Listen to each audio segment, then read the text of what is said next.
اللہ تعالیٰ جب تہجد میں دعا قبول کرنے لگتا ہے تو کچھ خاص نشانیاں ظاہر ہونے لگتی ہیں۔ یاد رکھو، اللہ آپ کی دعا تہجد میں قبول کرنے والا ہوگا تو آپ کو محسوس ہوگا کہ آپ کا اللہ سے تعلق مضبوط ہو گیا ہے اور آپ کے حالات میں بہتری آنے لگتی ہے۔ تہجد کیا ہے؟ یہ وہ نماز ہے جو ہم پر فرض نہیں کی گئی، تو پھر اس کا اجر اتنا کیوں ہے؟ آپ نے کبھی یہ سوچا ہے؟ اس کا اجر اس لیے ہے کیونکہ اس کا پیغام نہیں آتا، اس کے لیے خود اٹھا جاتا ہے۔ آپ کے دل میں موجود تڑپ آپ کو اٹھاتی ہے، ایسی تڑپ جو گہری نیند سے اٹھا لاتی، جو ہمیں آدھی رات میں اپنے بستر پر سکون سے سونے نہیں دیتی۔ اور اس تڑپ کے ساتھ جب بندہ اپنے رب کے حضور اپنی پیشانی زمین پر رکھتا ہے تو اس کا وہ سجدہ اسے فرش سے عرش پر لے جاتا ہے۔ اس خدائے بزرگ و برتر کی رحمت اپنے بندے کو اپنے سائے میں لے لیتی ہے۔ بندہ اپنے رب کے سب سے قریب ہوتا ہے۔ اس وقت بندے کا بہایا ہوا ہر آنسو آنکھ سے بہتا ہے اور سکون دل میں اتار دیا جاتا ہے، ہر تکلیف ہوا میں کھوسی جاتی ہے۔ اس وقت رب اتنا قریب محسوس ہوتا ہے کہ لگتا ہے بس وہ ہمیں ہی سن رہا ہے۔ وہ ہمارے اندر ایک ایسا یقین پیدا کر دیتا ہے کہ اس نے ہماری مانگی ہر دعا کو قبول کر لیا ہے اور ہماری ہر خواہش کو صحیح وقت پر پورا کر دے گا۔ تہجد کا وقت خدا کی محبت کا عروج ہوتا ہے۔ تہجد بہت خاص ہوتی ہے، بہت خاص۔ تہجد اللہ کی طرف سے ہمارے لیے ایک ایسا بند دروازہ ہے جو صرف تہجد کی عبادت سے ہی کھلتا ہے۔ یہ دروازہ صرف ان لوگوں کے نصیب میں ہوتا ہے جو واقعی اللہ کے قریب ہوتے ہیں، اور سب سے بڑھ کر اللہ خود انہیں تہجد کی طرف لاتا ہے۔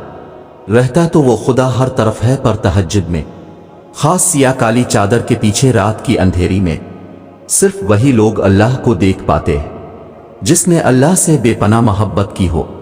اس وقت اللہ اور آپ کے درمیان ہونے والی گفتگو، آنسوں سے بھری ہچکیاں، دل میں کی گئی باتوں کی آوازیں صرف اللہ کے سوا اور کوئی نہیں سن پاتا۔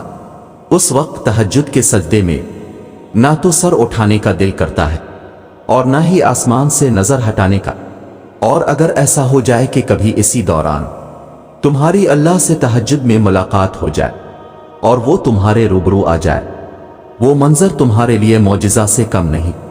تہجد پڑھنے والوں کے لیے معجزے غیب سے اتارے جاتے ہیں۔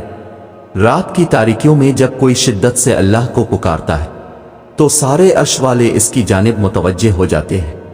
پھر اللہ فرماتا ہے، کہو کیا مانگتے ہو، کہو کیا فریاد لائے ہو، کہو کیوں رو رہے ہو اے دن بھر مسکرانے والے۔ پھر جب تم اپنی عرضیاں اسے سناتے ہو اور اس کے روبرو سجدے میں گر جاتے ہو تو وہ حکم دیتا ہے ان دعاؤں کی قبولیت کا جن کے جواب تمہیں لگتا تھا کبھی نہیں آنے والے۔ پھر وہ تم سے کہتا ہے، لو بھر دیا دامن تمہارا، یقین کی جھولی پھیلانے والے، کن لکھ دیا گیا ہے۔ اب میں تمہارے نصیب میں مان گیا ہوں، میں مان گیا ہوں تم سے، مجھ کو منانے والے۔ تمہیں لانا تھا مجھ تک یہ امتحان تو بس تھے بہانے۔ تہجد میں کچھ تو خاص ہے، تبھی میرے اللہ نے اس کو اتنی فضیلت والی عبادت کہا ہے۔ کچھ تو خاص ہے، تبھی اللہ اپنی اس عبادت کے لیے پہلے آسمان پہ آتا ہے۔ کچھ تو خاص ہے، تبھی اللہ کسی کسی کو چنتا ہے، جس کو چن لیتا ہے پھر اس کے لیے معجزے کرتا ہے۔ تمہارا تہجد تک آنا ہی تمہاری دعویٰ کی قبولیت کی سب سے بڑی نشانی ہے، پھر تم کیوں اس کی دیری کو اس کا انکار سمجھتے ہو؟ تہجد اللہ کی طرف سے دعوت نامہ ہے۔ جب اللہ کو کسی سے ملاقات کرنی ہو اور بات کرنی ہو تو وہ اسے تہجد کی لگن لگا دیتا ہے۔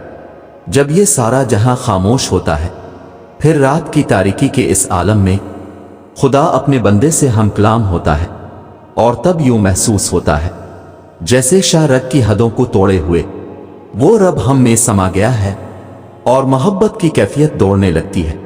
پھر میرا رب فرماتا ہے، مانگ مجھ سے میرے بندے، تو نے جو مانگا میں نے دیا تجھے، مگر تب اللہ کے سوا کسی کی طلب ہی نہیں رہتی، اور پھر طلب اللہ کی ہو اور وہ نہ ملے، ایسا تو ممکن ہی نہیں۔ تہجد کا آغاز انسان سے تو ہو سکتا ہے، مگر اختتام صرف اللہ ہے۔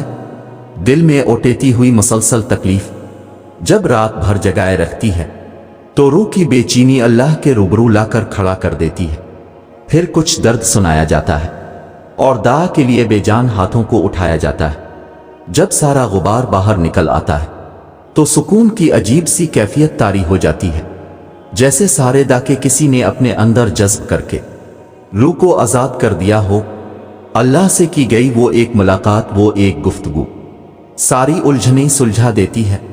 پھر مجازی ڈاکے نہیں بلکہ حقیقی محبت سونے نہیں دیتی، پھر رات کی نیند اچھی نہیں لگتی، پھر بس اللہ سے ملنے کی طلب رہتی ہے، پھر دنیا کی خواہشیں ختم ہو جاتی ہیں اور عرش والے کی لت لگ جاتی ہے۔